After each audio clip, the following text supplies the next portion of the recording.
are live today. Okay. All right, YouTube. I'm about to get you all ready in a second. Let me go ahead and reorganize myself. Let me go ahead and rename the show here for today. Um,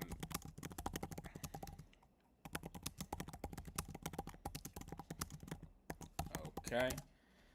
We do that. We have plenty to talk about. We have plenty to talk about of the other tournaments other than the World Cup, whether that be the club one this year or the one for next year. All right, YouTube. Let's go ahead. Let's go ahead and be live. Thank you so much for joining me today. Travel football fan here, helping fans save money and travel the 2026 FIFA World Cup. Folks, thank you for joining me here on YouTube today. We have a new FIFA Collect drop to go over with. It won't take too long, but actually some big stories that have dropped in the least last like 24 to 48 hours. Mexico is indeed confirmed to be hosting the Women's World Cup alongside the United States in 2031. So that is confirmed.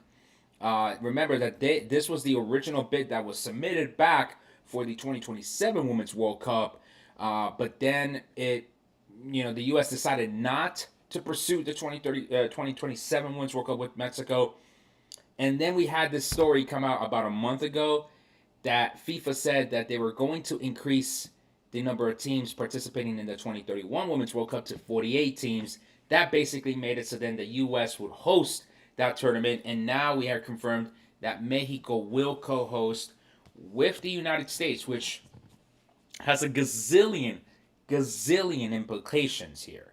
Okay, if we really think about it. So let's just dive right into the main headline here. We'll talk about the new FIFA Collect pack right after this story. We'll talk about the two tournaments that Qatar is hosting this year. Two.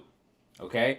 We'll talk about those. We'll talk about the timing of those tournaments because I think it is going to be significant for Qatar. Qatar is still being relevant in terms of hosting FIFA tournaments. Many of you might say it's not a surprise, the corruption and this and that. That's all fair and dandy to say. But in terms of its geography and central location, I think that's one of the big reasons why Qatar keeps getting picked to host these types of tournaments. And of course, not to mention the facilities that it has. And then we'll talk about anything else that you folks want to talk about. I'll answer questions from the YouTube community. Again, YouTube, if you're watching me, make sure you subscribe to my channel.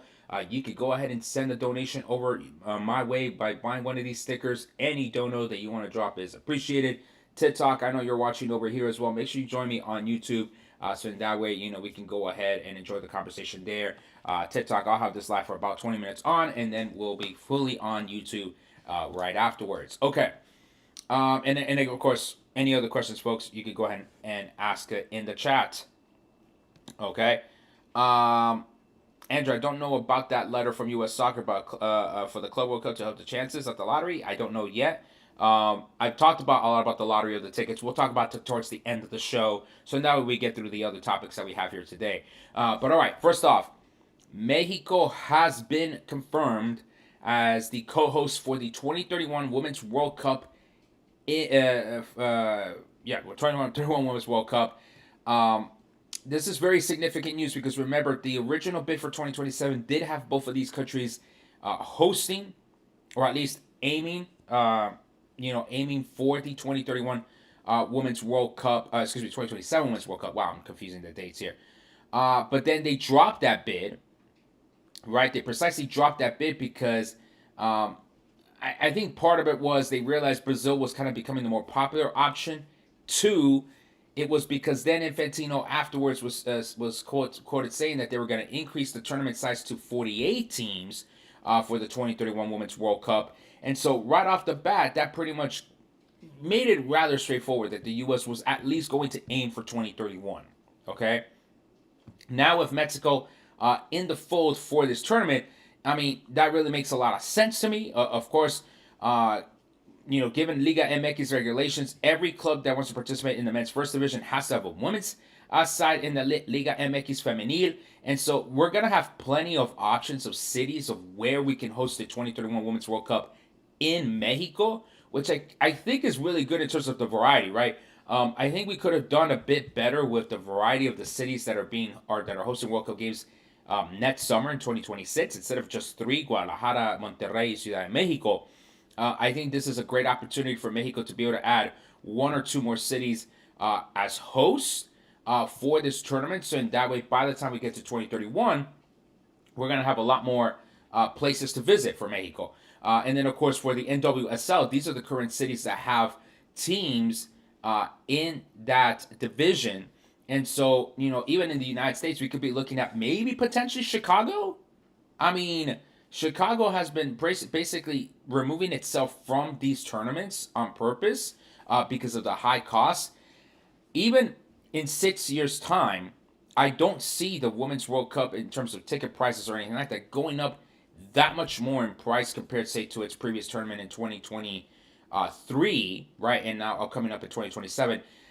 Even if they were to increase, kind of a same dynamic pricing model or anything like that, I mean, they're not going to be as expensive as the Men's World Cup coming up next summer, or at least I would anticipate that not be the case. And again, it's not because of the quality is worse or anything like that. Just I think that's at least a trend, unless some way somehow women's soccer really, really, really catches up into a level where people are going to be paying top dollar at the same level as the Men's World Cup, same level as some of these other sporting events. So it is possible, right? Uh, but coming back to the teams here, or to the potential locations, I mean, Chicago could maybe play host to a Women's World Cup match. Denver potentially could play to a Women's World Cup match because they're not hosting for 2026. That's totally possible. I mean, you would assume Kansas City will host just because they do have the Kansas City Current. They're a very solid team there. Um, Raleigh, North Carolina, maybe. North Carolina could potentially be a host city with Charlotte nearby or Raleigh nearby, only because, again, of the teams that they have there. Washington Spirit, Gotham, I mean, you should expect this area to have at least one stadium. I know they're putting the Boston Legacy up at Gillette Stadium, but Gillette, I think, is going to prove to be a very difficult stadium to put, a World Cup, Women's World Cup match. So it might still happen, but I think a lot of the travel experiences that folks are going to have is not going to really be conducive to bring Boston back into the play here. I'd be interested to see if Louisville or some city other than Chicago in the Midwest would be able to attract, you know, um, folks to come for a Women's World Cup in that region. And I think the only other potential maybe upset might be Salt Lake City and Utah. They are going to be hosting the Winter Olympics, if I'm not mistaken, 2030 or 2034. So there might be some incentive there for Salt Lake City to push to be a host city for the Women's World Cup. And obviously some glaring omissions that folks might not be aware of. Dallas will be omitted. Miami will probably be omitted because, again, the Women's World Cup, the NWSL women's teams, they're not in those cities. So I would not anticipate Dallas hosting, Miami hosting. More so Orlando, of course, because of the Orlando Pride there. And then between Portland and Seattle, that's going to be interesting. Now, of course, Seattle would host, but I would be interested to see if Portland also hosts. That would kind of ease the number of or at least create a very good cluster out in the West Coast. Those types of things have to be kept in mind. But I think this would be a much more evenly distributed World Cup in terms of the matches. Between the West Coast and the East Coast, and then Mexico having a few more extra cities involved in the preparation for this tournament. I really do think that you could see what if we have 16 host cities here for this World Cup. I could definitely see Mexico having 5-6 cities, and the U.S. only having 10 cities hosting for the 2031 Women's World Cup. It spreads it out a little bit better geographically, and then again just allows for better travel and logistics between all of these cities, between these two countries. Of course, we have to talk about a little bit of the political element involved. Unless of course this country goes completely south, the current administration will not be in charge. It will be a different administration, whether it's Republican, Democrat. Obviously, we cannot tell at this time. But it will be interesting to see how that new administration embraces the Women's World Cup coming to both of these countries in 2031. Presidenta Sheinbaum would be ending her term right in 2031 because I think in Mexico they elect presidents for 6 years. So that would be interesting to see if Sheinbaum can use this Women's World Cup as a legacy project for her work in terms of improving women's rights in Mexico. which I think that would really be privy, for her administration and really up her alley in that respect. So, and will these two countries be friendly neighbors again? Right now it's a bit of an adversarial relationship, or at least in a relationship that is not really, um, folks are not really too happy to be neighbors right now. And so, can this Women's World Cup actually be used as the connector that maybe a lot of people anticipated in 2026, right? This Men's World Cup, they were expecting this united project, this unity bid to really bring these three countries together. And, we're not having that right now because of the current political situation. So it'd be interesting to see, at least politically, from Washington and from Mexico City, how are they going to approach the Women's World Cup in order to, whether as a legacy project or as a nuisance project. That would be very interesting to see how that is involved. Of course, Canada is not involved in this World Cup. Remember, they did host back in 2015. So Canada will not be involved. I would assume it's not going to be a three-country World Cup. I don't think Canada will be brought in like that. But it would be interesting to see how then, obviously Canadians interact with the U.S., right? Again, 6 years is a lot of time from now until then. Will, these three countries kind of make up and be friends again? We'll have to wait and see, okay? Question here. So why Mexico is 6 years to be president? It's part of their constitution. It's part of the constitution. So yeah. Miguel, let me answer your question about the tickets a little bit later in the show. Right now, I want to talk about the Women's World Cup, and I'm going to talk about the Arab Cup and the U17 World Cup. Then I'll get to the ticket questions, so in that way, folks can stick around. But I will let you know how I can answer that question. TikTok, again, folks, if you're joining in on TikTok, I am having the live stream live on YouTube, so you can go ahead and join me on YouTube. Go ahead and do so. Here at TikTok, we're going to keep it running for about 15, 20 minutes. In the meantime, if y'all could do me a favor, TikTok, tap the screen in front of you. Let's get to 1,000 likes at least. Share the live. At least one of you share the live. And then just join me over on YouTube. All right? Thank you so much. All right. So, Miguel, I'll go ahead and answer your question a little bit later on in the show. Okay? So, folks, again, Mexico confirmed as the co-host country for the 2031 Women's World Cup alongside the United States. I really do think this is going to be a good project for both countries. Hopefully, as a reunification project of sorts, to hopefully create a better environment between the two countries, because I think that's really would be welcomed by everyone on both sides of the border in that respect. Okay, so that's going to be that is that part right there. Okay, good. So again, potential host cities, I think it's going to be mixed around, and that would be very fantastic to see. All right, so moving on, we're going to talk about the collect drops and tickets in a little bit. Let's move on then to the two tournaments that are being hosted in Qatar this year. So, give me a second here. It's raining out here today, and so, the allergies have been really crazy to say the least. Okay. So Qatar is hosting two tournaments this year. The U17 men's World Cup, that's going to be from November 3rd to the 27th, and then the 2025 FIFA Arab Cup from December 1st to December 18th. Very unique tournaments, both of these. Of course, we're more familiar with the U17 men's World Cup. But I really do think that the 2025 Arab Cup is going to be an interesting one. It was kind of one of these tournaments that did happen.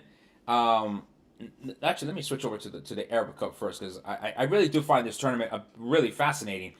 Simply because this tournament was hosted back in 2022 as kind of as a test run for the 2022 World Cup for Qatar.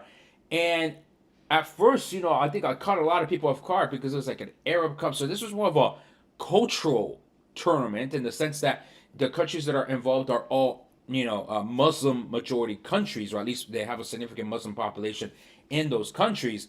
And so that tournament was rather successful, and now they're going to go ahead and host it again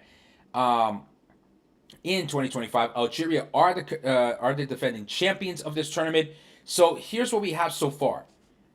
So right now we have 9 teams qualified automatically for the 2025 Arab Cup. That will be Qatar, Algeria, Morocco, Egypt, Tunisia, Saudi Arabia, Iraq, Jordan, and the United Arab Emirates. Then we have these other teams over here that are going to be competing in a playoff situation. Okay, so if we go down here, so the 14 lowest ranked teams, excuse me, there we go. 14 lowest ranked teams, based on the 2025 April World Cup rankings, will meet on 25th and 26th November in a single knockout match. The best ranked AFC teams will meet the lowest ranked CAF teams. The second best AFC team played the second lowest CAF team, and so on and so forth. So these are the games that are going to help them determine who goes where into these groups. So Group A, we have Qatar, Tunisia, and then we're either going to have Syria or South Sudan, and then Palestine or Libya. Okay. Group B, we're going to have Morocco, Saudi Arabia, and then Oman or Somalia, and then for Yemen or the Comoros. Group C, we're going to have either Kuwait or Mauritania join Egypt, Jordan, and the UAE.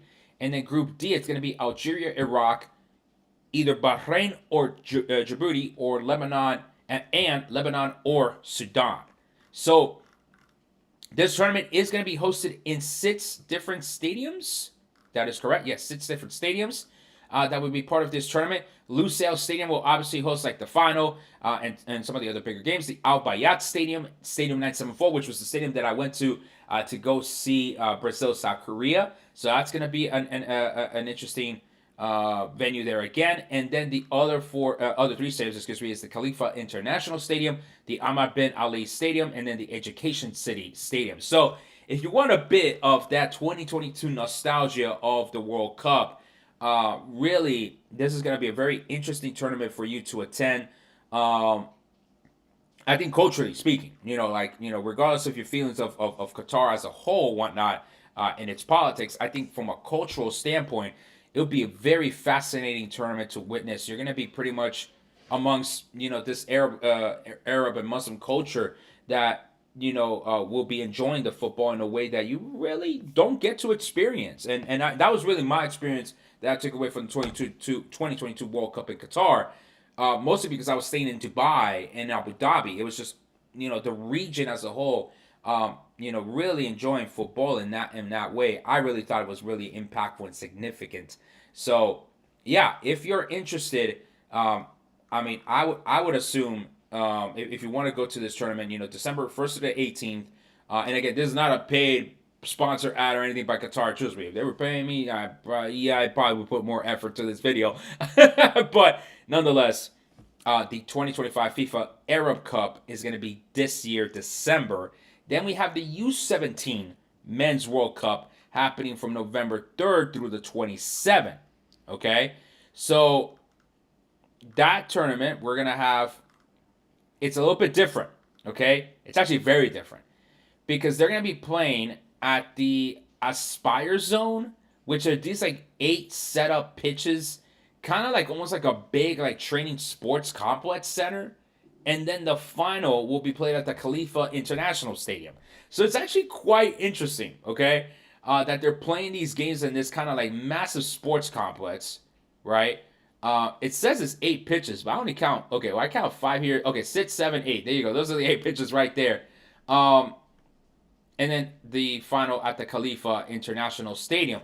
So very interesting that this is how they're gonna set up the tournament in that respect. Okay, if we then go over here and look at the groups that are gonna be involved in the 2025 U17 World Cup, then here we are. We have Group A: Qatar, Italy, South Africa, Bolivia. Group B: Japan, Morocco, New Caledonia, Portugal. Group C: Senegal, Croatia, Costa Rica, and the UAE. Group D: Argentina, Belgium, Tunisia, Fiji. Group E: England, Venezuela, Haiti, Egypt. Group F: Mexico, Korea, Republic, Cote d'Ivoire, Switzerland. Group G: Germany, Colombia, Korea, North Korea, El Salvador. That's a crazy group right there para Colombia. Group H: Brazil, Honduras, Indonesia, Zambia. Group I: United States, Burkina Faso, Tajikistan, Czechia. And Czechia? Yeah, Czech Republic, right? Yeah. They just changed their name. Group J, Paraguay, Uzbekistan, Panama, and then the Republic of Ireland. Group K, France, Chile, Canada, Uganda, and then Group L, Mali, New Zealand, Austria, and Saudi Arabia. So this is a 48 team tournament, right? Yeah, it's a 48 team tournament. And so as you can see, this is the schedule right here. Okay, they're gonna be playing all these games at that Aspire zone. It just kind of seems more like a junior varsity type of environment, trying to, you know what I'm saying? Like in these kind of smaller, I mean, it's the U17 World Cup, so I guess it does make sense to make it in that type of environment. And then you see that there's going to be all these rest days. I don't know how they're going to set up the rest of the tournament. It looks like they didn't identify how they're going to set this up. But then, as I said, the final is going to be at the Khalifa International Stadium, which, I mean, doesn't seem too bad. I mean, that's Thursday, November 27th. That's Thanksgiving, folks. That's Thanksgiving. So if you want to have a very different Thanksgiving experience, and trust me, and the times that I've traveled to Dubai with my wife, most of these have been in the Thanksgiving period. Very difficult to find a turkey sandwich. I will say that. If you don't, but if you don't mind skipping the turkey, again, that's a very interesting tournament to attend. In the respect that it's being hosted in this sports facility of sorts of the Aspire Zone, and then that the final of the U17 Men's World Cup is going to be hosted at the Khalifa International Stadium. Mira, from myself, I think Colombia is in a very difficult group. North Korea, at least in the women's side, they've proven to be insane champions in the youth level. So that would be interesting to see if they're going to be able to keep up with that level of success on the young men's side.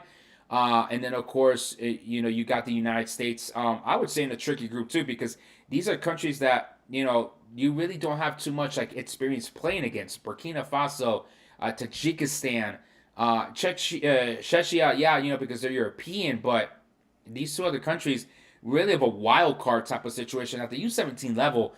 You can't really, predict how some of these youth teams are going to play. So that would be interesting to see how that would work out.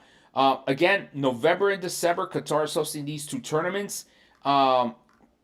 Typically relatively easy to fly to. Remember, the weather will be relatively not as, it's definitely not going to be as hot as in the summertime. But really good weather conditions if you also want to escape the cold of North America and Europe, then that would be the place to go to for some football. I know, of course, there's going to be, regular Champions League and these other tournaments happening at the same time, but, it is what it is, right? In that respect. Okay, cool. So now let's go ahead and move on then to the new FIFA Collect Drop Pack that happened today, okay? And again, YouTube, feel free to ask me questions. Feel free to drop a dono, whatever you would like to do. I'll go ahead and answer your questions there. I think I had a gentleman asking about the final, but I don't have the for some reason I don't have the, what happened to his question? It kind of disappeared on me. I don't know why. If you want to go ahead and retype your question, that'd be fantastic. If you want to go ahead and do that, okay? All right. So there's one pack that dropped today, and that is this one here of the Road to the Final Glory Final Edition. They could have just named this a lot better. It has a ×2, so that means ×2. That means double the price. $1,299, folks. So you're dropping some massive money for this pack, to say the least. Okay, so this special bundle gives you the chance to secure 2 right to buys for the knockout matches, including the final. Okay, so 2 right to buy, 1 ticket for 1 knockout match. Be either round of 32, round of 16, quarter, semi, third place, or the final. Okay. In addition, you will receive an airdrop of Category 1 tickets to a random Club World Cup match, and it's going to be these specific games, and we'll go into which of those games. Where's that trusty Club World Cup calendar right here? M36, 37, 38, 41, 46, or 47. We're going to see where those games are at. Okay? And there's no cap on the rewards, so if you got $10,000 hanging around, then yes, you can go ahead and buy all the packs that you would like. So now, I believe these are the number of packs that are left. Guarantees, yeah, in front of the following matches. Okay, so as you can see, wow, only 1 for the final. Imagine that. Now, of course, they're gonna do this. They're gonna really entice you with that RTB for these games because the majority of these could be played by Mexico and M81 could be played by the U.S. Again, depending on the pathway. So of course they're gonna try to entice you with that. Um, is this pack worth it? Probably not, just because it's $1,300. That's a lot of money just to get the right to buy, which of course it makes me concerned that how much are these tickets going to be out in the regular market, right? In that respect, once FIFA releases these tickets, and then the fact that you're having to buy that you're going to get 6 Category 1 tickets. Well, let's take a look at what those potential tickets for the Club World Cup will look like. Okay, they said that it's going to be either M36, 37, 38. So let's take a look at 36, 37, 38. So 36 is Portugal versus Al Ahly in New York, New Jersey. 37 could also be Auckland versus Boca Juniors, which that's not worth that amount of money. And then M38 is going to be Benfica versus Bayern. Okay, perhaps. So far, the winner is this game. Porto versus Al Ahly, maybe? I don't know. M41, 46, or 47. So 41 is Bayern, not Bayern, Borussia Dortmund versus the Ulsan Tigers. 46, Wydad versus Al Ain, definitely not worth that amount of money. And then 47, Al Hilal versus Pachuca, unless these rumors are to be believed, that could be the Ronaldo game, because one rumor says he's going to Rayados, one other rumor saying that he's going to Al Hilal and stay in Saudi Arabia. I do not know. Okay, I do not know what that situation is looking like, but I think for the amount of money that they're looking to have you drop for this RTB, I would probably skip this right to buy. Simply put, I think it's a lot of money to ask for people for 2 separate RTBs for the final, and then you get 6 Club World Cup tickets that, quite frankly, there really isn't a game that's worth having 6 Category 1 tickets for him, in my respectful opinion. So I think this pack, you probably are safe to say that you could skip it. Not really worth dropping that amount of money, in my honest opinion. I believe some of these other packs might be slightly better than that. Okay, questions, chat. Feel free to put your questions in the chat. Regarding what we've talked about so far. I think at this point, what else do we have to talk about? I think those were like the 3 main things that we had to talk about. We talked about Women's World Cup, the other 2 tournaments in Qatar, this FIFA Collect pack drop. So right here, I think we're at a good spot where we could go ahead and just answer viewer questions in that respect. Whatever questions you folks have, happy to answer them and just dive into some of those other topics. We're within 30 minutes of the show. Again, folks, if you're still watching here, please make sure that you subscribe to my channel. About half of you watch my content but are not subscribed, so make sure you subscribe. Click like, comment. I think that's the other thing that I've been forgetting to ask all y'all to do. Comment. Let me know if you like the show.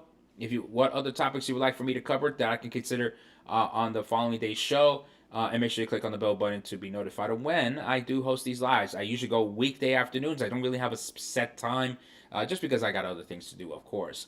So yeah, and then again, you can go ahead and support my lives by donating a sticker. Whatever dollar amount you want, drop that dono in there, and we go from there. So I really appreciate your support of this show as we drive to 4,000 watch hours. We are at 800 hours to go. Yes, 800 hours to go for full-on monetization, full-on, watching the ads. But hey, that's gonna get me the money that's gonna help make this project much more sustainable moving forward. Okay, so I really appreciate your support. We're right now at 1,737 subscribers. That's insane, man. I've been doing so much growth here that it's crazy, man. It's really is crazy. All right, let me get to some of these questions here. There have been talks, but the whole media says he's basically playing with every team. There's a new update every day. I completely agree. I think this whole Ronaldo situation is insane. And I think FIFA's doing that on purpose because it's trying to desperately drum up support, buy tickets, for the Club World Cup. That's just the reality of it, folks. Okay? You might have seen on the news, too, that the LAFC Club America playing game sold out. I'm like, why is this game selling out? I don't understand y'all LA people. I bet when a soccer guy watches this, he's gonna be, hey man, I gotta support LAFC. I think he's both America and LAFC, if I'm not mistaken. Um, to me, it's just wild. Okay, this is exactly what FIFA wanted.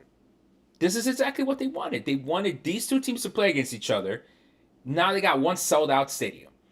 If they if things go their way, Club America beats LAFC, and then now they got Club America fans traveling 3 different cities, maybe except Nashville again because of La Migra. But still, they got Club America. They got the television dollars from Mexico for Televisa. Like, this is not a conspiracy theory, folks. This is straight up just looking at it from outside and be like, yeah, I can see how they want Club America in. And so then now you're gonna drop on top of that, right? Inter Miami's playing like horse shit right now. They're doing terrible. Right? They might be sacking Mascherano before the Club World Cup, which would be insane, but they have to do it. Now you're gonna drop Ronaldo. Now you're gonna sprinkle Ronaldo news every single day, like you said there, music.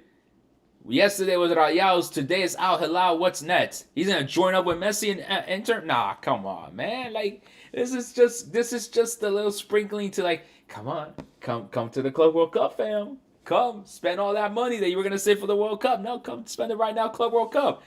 And look, we're not gonna get any price update, any ticket update on the prices for the World Cup. We're not gonna get none of that information until after the Club World Cup. That's what Infantino said. We're not gonna say anything about the World Cup until after the Club World Cup.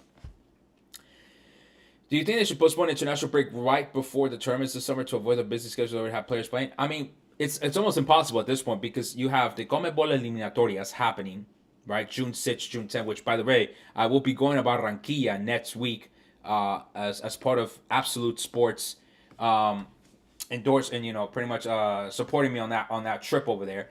So I'm gonna be in Barranquilla next Friday. So it's almost impossible because that's a World Cup qualifier. That's two games, right? Two fechas on the 6th and on the 10th. Okay, and then we have the final round in September. So there really isn't any. There would have been no other place, no other part in the calendar that we could have put these international games on. So it's kind of like we had just generally no other space, no other time in the calendar year to play these World Cup qualifiers and the Club World Cup and all these other matches. But I agree, the Club World Cup, there is a lot of congestion in that schedule. I think they're gonna have to figure something out to address the fact that these players do not want to be playing practically all year, every year, right?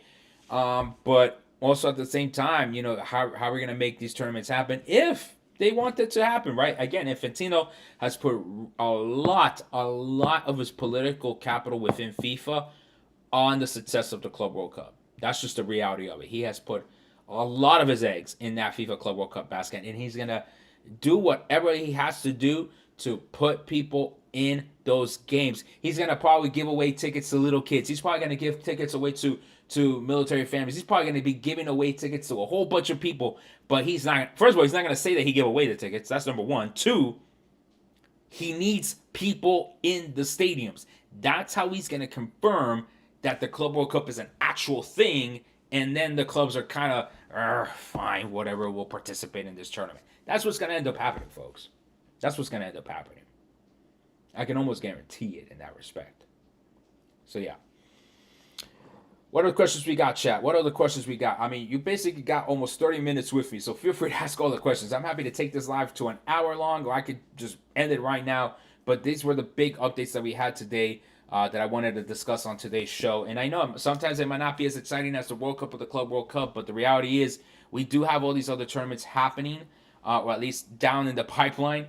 And we need to cover those events as well because many of you might want to travel, for various reasons to these tournaments as well. So that's why we do that. And also because there's, again, with Infantino basically saying there's gonna be no update on pricing until after the Club World Cup, I think it's safe to say we need, hold off on the how much the tickets are gonna cost conversation, because again, we're just gonna be doing Club World Cup moving forward. Sadly, most of the Real Madrid main squad have been sitting out these last couple of games because of injury. Yeah, and that's why I've always been warning folks not to buy the games to these teams, not to buy the tickets to these teams so early, because quite frankly, we did not know if they were going to be playing, if they were going to be playing their full set of players, or what exactly was going to be happening with that situation. So the fact that Real Madrid, some of these other clubs, maybe Bayern, maybe Manchester City, especially Manchester City because they had a horrific season, um, don't bring all their players. They don't bring their entire complement because they just want to rest them. They don't want to like risk injury. I wouldn't be surprised. I wouldn't be surprised. Again, this is the first time that they're doing this tournament in this format in the United States. A lot of these teams might just say, you know what, this is not worth risking the injury of some of our top stars. And so FIFA's also going to have to try to somehow incentivize these teams to play their best players, because that's the reason why people ain't buying the tickets to these games in the first place. Well, initially it was also because of the price, but even now, right, they're still struggling to sell tickets. So how are they going to go ahead and do this? We, quite frankly, do not know. Quite frankly, we don't know. So it is what it is in that respect. Okay, but yeah, it's that's why you're hearing the Ronaldo stories. That's why you're hearing about Mascherano possibly getting fired, because they're trying to create and generate all the club news possible. For example, put it this way: PSG, right? PSG, who's going to be participating in the Club World Cup. If they win the champions, right? Either PSG or Inter, for that matter, if they win the champions, do you think they're going to realistically bring their full squad? No, they're probably not going to bring their full squad. Them boys are going to be resting on both teams. Both teams. So, yeah. Do you think we could see international teams having interest friendlies here for preparation for the World Cup later this year? Yes, they are, and it's confirmed. The United States is playing Korea and Japan in October. Mexico will be playing Colombia in Dallas, it looks like, and contra Ecuador in Monterrey in October. I believe are the dates, and it has to be October because South America ends their World Cup qualifying in September. So yes, it's confirmed that USA and Mexico are playing those games. So yeah, that's interesting. That's interesting. I mean, and they need it. They need these games because then how else are they going to prepare for the Club World? I mean, for the World Cup next summer. They need all the competitive games. That's why when Pulisic and these players were saying, we're not going to compete at the Gold Cup, it's a bit of a surprise because, the team is not going to be together too often in a competitive environment. It doesn't matter which of the teams in front of you. They're not going to be in a competitive environment until 2026. The fact that they're basically skipping out this tournament, I think is a significant big deal. Okay, it's a significant deal. So yeah. Colombia with an O. Spell it with an O. It's not with a U, my friend. Do we have a big fan base in Dallas? I don't know if we have a big fan base. They're definitely aiming for the Mexican fan base there. Will Colombians travel? Maybe. I don't think it's not that important of a game necessarily. But I think that's definitely more to attract the Mexican fan base more than anything else. That's not a attract the both sides fan base in that sense. So yeah, that is definitely only for the Mexicanos in that respect. So, and that's fine. That's the mo. But I am glad that Mexico is playing one of their games in Monterrey, because apart from the fact that I'm collaborating officially with Monterrey and promoting the World Cup preparations, it's good to see that the Mexican Federation is investing the time to at least try, drum up support for their home team in their host country. So that's also good to see in that respect. Okay. All right. Let me go ahead and end the live here. Unless, folks, if you have other questions, please drop it in the chat. No question is a stupid question. Happy to talk about other topics as well. So please feel free to drop your questions in the chat. I'm happy to have these more intimate conversations, especially when we don't have too many members joining in today. At least maybe they'll watch the live later today. But if you have a question that you want to drop in the chat, please feel free to do so. Happy to answer anything and everything that you would like me to talk about. If no questions, then happy to go ahead and wrap up the live stream for today. A little bit of a shorter one today. That's fine. I do have other things to do. But again, all of these topics, they're happening as we move on. But I think the main thing is, as we think about approaching the Club World Cup, right? As we approach the Club World Cup, You might see ticket prices drop further for that tournament as FIFA realizes that they need to go on last second salvage mode for their tournament, as they're giving away tickets to people. Um, how's that going to impact ticket prices? It might further drop the prices, which then we might be able to get some nice deals closer to the games, right? Which I think would be fan friendly, very fan friendly in that respect. I expect the inverse to happen for 2026 after we're done with this Club World Cup tournament. And I think after we're done with the Club World Cup, the news and the preparation is just going to go from 0 to 60. From 0 to 60. So we're going to have to be ready for that as we move along the calendar, okay? Again, if you don't have your money ready, get that money ready. Make sure you have a cashback credit card or a travel miles credit card ready. You're going to have all those things ready to go. Is it possible to transfer single match tickets or not possible because they're not refundable for the Club World Cup? I don't know. You're going to have to read the terms and conditions of those tickets because they all it's based on whether they were from an RTB or something like that. Read the terms and conditions of those tickets that you got if you bought it from an RTB, right? Or from a FIFA Collect pack that has an RTB attached to it. I think for most of them, it does not have a, oh crap, if you didn't go to the game, you can't use this RTB. But again, you spent the money. So I know you're thinking about like transferring it maybe because you're trying to, get your money back, sell it to somebody else. I don't quite know how that's going to work. I've not purchased an RTB myself. So I would highly recommend that you go ahead and look at the terms and conditions of the ticket, look at the terms and conditions of the RTB that you have associated with those tickets. That way you make sure that you're not messing something up on yourself. And remember, the FIFA Collect does have a Discord community, so go check out their Discord community, ask those questions there because they are going to be able to help you out more specifically with those types of questions on their Discord channel. So I invite you to go ahead and join their Discord. Okay. All right, folks, let's go ahead and wrap it up today. Again, thank you so much for joining me in today's live stream. Make sure that you're subscribed, you comment. Let me know if you like the show. Let me know what other topics you want me to cover on the show. I might have already covered them, so I might just be able to recommend you to some of those other videos. Click on the bell button. Make sure you're supporting me across all other social media channels. Yesterday, I did distribute my newsletter, which has additional travel and money news that I usually don't cover in my other socials. Go check it out. I release a new newsletter every 10 days. There's going to be a special one for day 365, which, funny enough, I'm going to be coming from Monterrey, so I don't know how I'm going to pull that off. Maybe I'll shoot that newsletter on the night of day 365 to go. But again, if you want to follow me for that content, then I'm going to be creating for my trip to Barranquilla to see Colombia play against Peru in the eliminatorias, to go see the World Cup preparations that Monterrey is having.